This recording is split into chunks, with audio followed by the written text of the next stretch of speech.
자, 이번 시간은 상계입니다. 상계 많이 나오는데 보겠습니다. 바로 상계 요건 가시면 상계적상과 상계적상의 현존이죠. 그리고 상계적상에서 대동변성금 이렇게 됩니다. 대동변성금.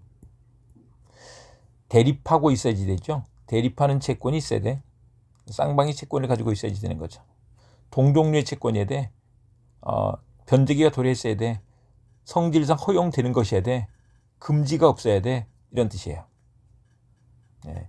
이제 그 내용들이 492조에 나와 있는데요. 됐고. 그래서 서로 대립하는 채권이어야 되는데 이게 예외가 있죠.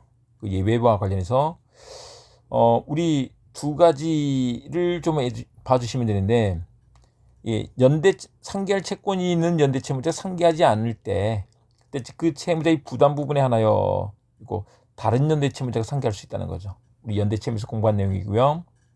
또 보증인은 주채무자의 채권을 가지고 상계할 수 있다는 거죠. 두 가지가 시험 문제로 나오니까 이 내용 이렇게 봐주시면 되겠습니다. 그 다음에 이제 이게 동종류의 채권이어야 돼요. 동종류의 채권. 보통 이제 금전 채권일 때 되는 거죠. 네. 그래서 탈퇴 조합원의 출자 지분 반환 증권과 조합의 횡령금 반환 증권 이런 것들이 그렇고, 우리 판례에서 벌금 채권 나왔었는데 상계의 자동 채권으로 될 수 있다. 확정된 벌금 채권을 자동 채권으로 한 상계가 허용된다라고 하죠. 그다음에 변제기가 도래했어야 돼. 근데 쌍방의 채권이 모두 변제기에 있어야지 되죠. 이게 쌍방의 채권이 모두 그랬어야 된다. 근데 이제 상계하는 것과 관련해서는 자동 채권은 변제기에 반드시 있어야 돼. 그러나 수동 채권은 변제기가 도래하지 않았어도 할 수 있다는 거죠. 근데 이게 뒤에 가시면 우리가 수질압류 고지를 공부하는데 헷갈려요. 근데 자동 채권은 변제기가 반드시 도래했어야 돼. 그리고 항변권이 붙어 있으면 상계를 못해. 자동 채권 중심으로 이렇게 공부해 두십니다. 근데 이제 그걸 반대로 읽으면 돼요. 수동 채권은 변제기 도래하지 않아도 상계할 수 있어. 그다음에 수동 채권에 항변권이 붙어 있을 때는 상계할 수 있어. 이렇게 됩니다. 네, 그래서 이렇게 해주시고, 그다음에 채권의 성질이 상계를 허용하는 것이어야 돼. 성질상 안 되는 것들이 있죠. 부작위 채무나 하는 채무 이런 것들이 그래요. 그런데 또 중요한 게 이거죠. 자동 채권에 항변권이 붙어 있으면 상계를 못해. 이게 자변 동그라미인데 항 X다. 항변권이 붙어 있으면 안 돼. 그래서 항변권이 붙어 있으면 안 되는데 매매대금 채권에 동시행위 항변권이 붙어 있으면 못하죠. 그다음에 이제 수탁 보증인은 일정한 경우에 재파부의 경우에 사전 구상권이 인정되죠. 근데 사전 구상권에는 443조의 항변권이 부착돼 있어요. 그럴 때는 상계할 수 없다는 것이다. 이게 시험 문제로 나오죠. 그러나 이제 수동 채권에 항변권이 붙어 있을 때는 상계가 가능하다고 이렇게 되는데, 그냥 좀 설명드리자면 자동 채권에 항변권이 붙어 있을 때 상계를 하지 못하는 것은 그게 뭐냐면 내가 상계를 해버림으로써 상대방이 가지는 항변권을 내가 상실시켜 버리잖아요. 그러면 안 되지. 근데 이제 수동 채권에 항변권이 붙어 있을 때는 자기가 그 항변권을 포기하는 거예요. 그런 건 가능한 거지 이 말이에요. 근데 동시이행 관계에 있는데 이 동시이행 관계가 있어. 그럼 안 되지. 그런데 그게 현실적으로 이행해야 할 필요가 없을 때 이때는 상계가 허용된다. 이것도 알아두셔야 되죠. 동시행 관계가 있는데 서로 현실적으로 이행해야 될 필요가 없네. 그럼 퉁쳐도 된다. 이런 얘기죠. 그 다음에 상계적상의 현존인데, 상계적상의 상태가 현존하고 있을 때 상계할 수 있는 거예요. 상계적상과 상계적상의 현존이다. 근데 그래야 되는데 그 예외가 있죠. 이게 소멸시효가 완성된 채권이 그 완성 전에 상계할 수 있었던 것이면 상계할 수 있다는 거죠. 근데 이게 자동 채권일 때 문제되는 거예요. 그래서 이 소멸시효 완성 전에 상계적상의 상태에 있었는데 이게 나중에 소멸시효가 완성돼 버려. 그리고 나중에 상계할 수 있다는 거죠. 상계할 수 있다. 이게 된다. 그다음에 상계 금지가 나와 있는데 당사자의 의사 표시한 금지가 인정되죠. 그런데 그것을 손해 제3자에게는 대항할 수 없어요. 근데 법률에 의한 금지가 나와 있는데 이게 수동채권일 때 문제다. 그래서 요거는 이제 외워두시는데 수질압류고지다 이렇게 외워두면 문제가 잘 풀립니다. 수동채권인데 질권이 설정된 채권, 또 압류금지 채권, 고의의 불법행위로 인한 손해배상 채권, 지급금지 채권. 요건 안 돼. 근데 수동채권일 때만 그래.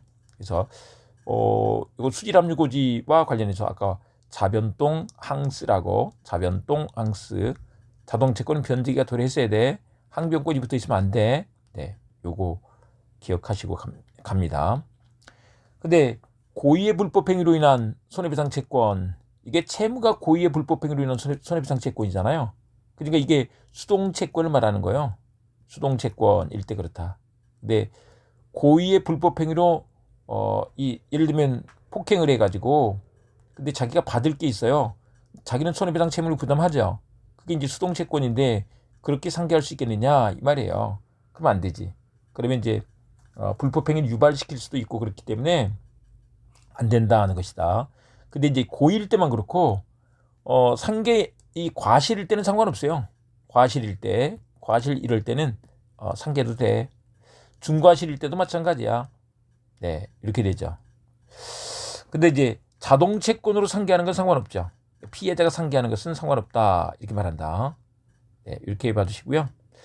그다음에 그 판례 A번은 다른 시험들에 좀 많이 나온 것이니까 봐보시면 이게 고의의 불법행위로 인한 손해배상 채권이 있는데 그게 또 한편 부당이득 반환 채권이 되는 거예요. 근데 그 부당이득 반환 채권 가지고 상계를 하는 것은 되느냐? 안 된다.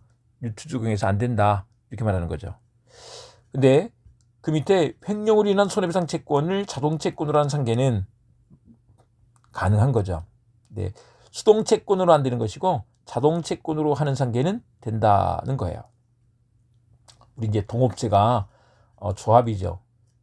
그 동업체의 업무 집행자가 우리 이제 횡령을 한 거죠. 횡령을 해서 손해배상 채무를 부담하게 됐죠. 근데 이 동업자가 그렇게 하게 됐죠. 근데 동업체에서 그 손해배상 채권을 자동채권으로 해서 상계하는 것은 된다. 근데 탈퇴자는 상계할 수 없는 거죠. 탈퇴자는 그게 수동채권이 되기 때문에 그렇다는 것입니다. 자, 이렇게 두시고 압류금지 채권. 채권이 압류하지 못할 것인 때에는 채무자는 그 상계로 채권자에게 대항하지 못한다. 그 압류금지 채권이 수동채권일 때 문제예요. 수동채권일 때 문제된다. 자동채권일 때는 된다고. 그냥 우리 이해하기 쉽게는 부양청구권 이런 것들이 압류금지 채권이 되고요. 그다음에 이제 급여채권, 임금채권이 그렇죠. 근데 임금채권은 상계하지 못한다 이렇게 해놨죠. 우리 판례로 바로 가시면 이 빌려준 게 있어. 근데 상계 못하는 게 원칙이라고. 야, 너 돈 갚기 전에는 임금 못 준다. 퇴직금도 마찬가지로 그래. 다만 계산 착오 등으로 임금을 초과 지급을 했을 때는 상계할 수 있다 이렇게 말하더라는 거죠.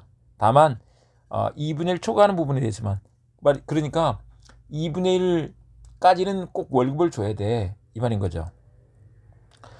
그다음에 이제 지급금지 채권이 나와 있는데 지급을 금지하는 명령을 받은 제3채무자. 근데 지급금지 채권은 압류가 된 채권인 거죠. 또는 가압류가 됐어. 근데 그 후에 취득한 채권 가지고 상계를 해버리게 되면 압류한 의미가 없어져 버리잖아요. 그래서 상계하지 못한다. 이렇게 얘기를 하는 거죠. 다만 그게 압류 전에 취득한 채권이면 변제기가 압류 이후에 도래하더라도 상관없느냐 문제가 있다는 거죠. 근데 우리 판례와 다수설은 변제기 선돌해설. 그래서 이게 자동채권이 수동채권의 변제기와 동시에 또는 그보다 먼저 도달하는 경우에는 할 수 있다 이렇게 말하는 것입니다. 이렇게 봐주시고 그다음에 질권이 설정된 채권 넘어갑니다. 그다음에 이제 상계 방법 문제가 있는데 상계 방법에서 요거는 상대방에 대한 의사 표시로서 하는 거예요. 상대방에 대한 의사 표시로서. 근데 이건 단독행위이기 때문에 조건을 붙이지 못하고요. 소급표가 있는 행위에는 기한을 붙이지 못한다. 이렇게 됩니다. 그런데 각 채무가 상계할 수 있는 때 이 상계 적상시로 소급표에서 이 대등에게 관해서 소멸한 것으로 본다. 이렇게 되죠. 네, 이렇게 되고 그다음에 상계의 효과에서 일단 상계를 하게 되면 대등에게 관해서 소멸하죠. 그리고 이 행지가 다른 경우에도 상계할 수 있어. 다만 상대방에게 생긴 손해는 배상해줘야 돼. 이렇게 됩니다. 받으시고 그다음에 이제 상계의 소급표 문제가 있는데 상계할 수 있는 때 소급표에서 소멸한다. 소급표가 있다 하는 것은 알아두시면 되겠습니다. 네, 이상입니다.